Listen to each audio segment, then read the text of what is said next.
Hello guys, today gagawa tayo ng isang art para meron tayong paglagyan ng mga medal at ribbon sa graduation.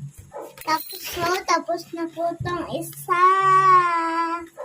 Ayan. So, ang kailangan natin is art paper, Art paper. cardboard, puting, and pandikit.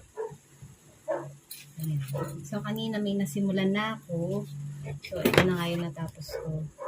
Then, mamaya, ipapakita ko sa inyo kung paano ko siya ginawa.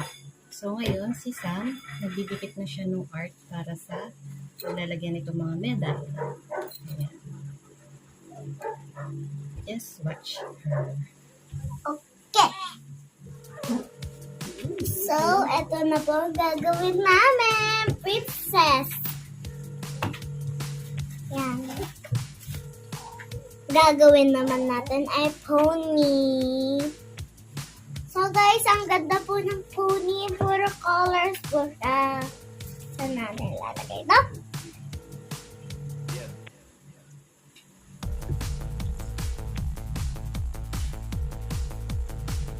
Mami, i-record natin. I-ano natin, upload. Hindi naman po kumain ng big. Hindi nga naglalagay. You used to call me on my cell phone. Late night when you need my love.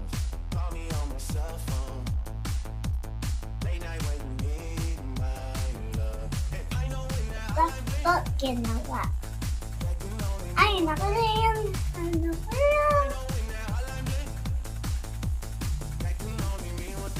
Hi. since I left the city, Ay, ganun din. got a reputation for yourself now. Everybody knows and So, eto pa. Matagal na ako I'm stressed out. Cause ever since I left the city, you Yan. lesson going out more. Glasses of champagne out on the dance floor.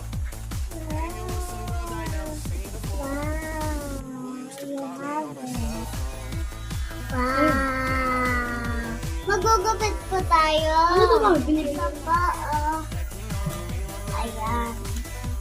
Princess. Gugupitin natin yung mga princess dito. Ano, hindi lang yung kasal kasi masyado malaki. Ever since I left the city, you.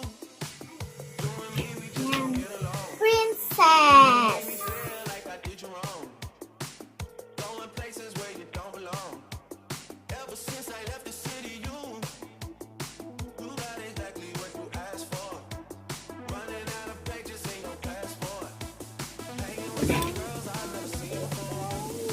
You used to call me on my cell. So, dalawang princess na mag-iikit. Yan. Yan.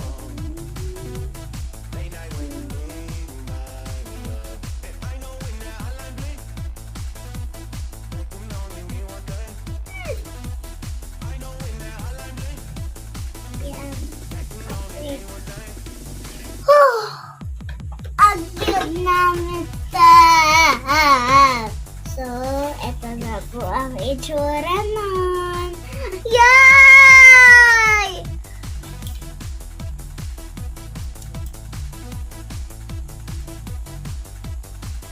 With a princess. Natawag ka. Walang signal. Naku po guys, isa na lang yung cupcake natin. So, gugupit pa tayo ng mga cupcakes.